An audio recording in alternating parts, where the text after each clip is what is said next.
a historical milestone achieved towards Aatmanirbhar Bharat by Indian Navy as naval pilots carry out landing of Tejas on board INS Vikrant on Monday, February 6, 2023. It demonstrates India's capability to design, develop, construct and operate indigenous aircraft carrier with indigenous fighter aircraft.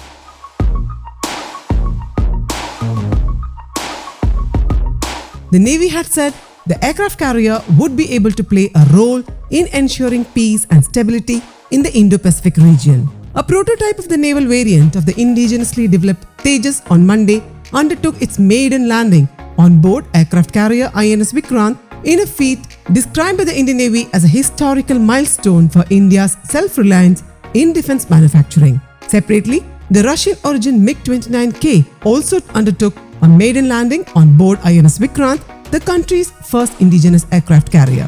The successful landing and takeoff of the Tejas prototype from INS Vikrant is set to pave the way for the development and manufacturing of the ambitious twin-engine deck-based fighter aircraft for the Indian Navy by the Hindustan Aeronautics Limited.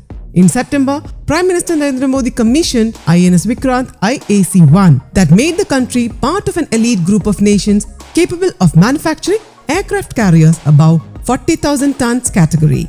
The landing and takeoff of the Tejas prototype and MiG-29K aircraft came as part of flight trials on board the aircraft carrier. The Indian Navy currently operates over 40 MiG-29K jets. The air wing of INS Vikrant will be able to carry 30 MiG-29K fighter jets, according to officials. The Navy is in the process of procuring 26 deck-based aircraft for INS Vikrant.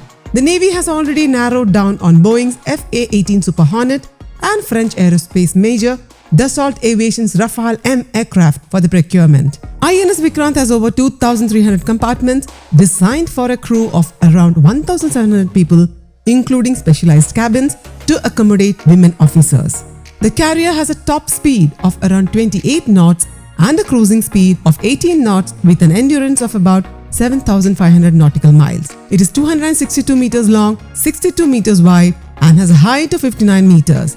Its construction began in 2009. The Navy said the ship is powered by 4 gas turbines totaling 88 megawatt power and has a maximum speed of 28 knots. The IAC project has been implemented under the 3 phases of contract between the Ministry of Defence and Cochin Shipyard Limited beginning May 2007. The ship's keel was laid in February 2009. News Desk, Kaumudy Global.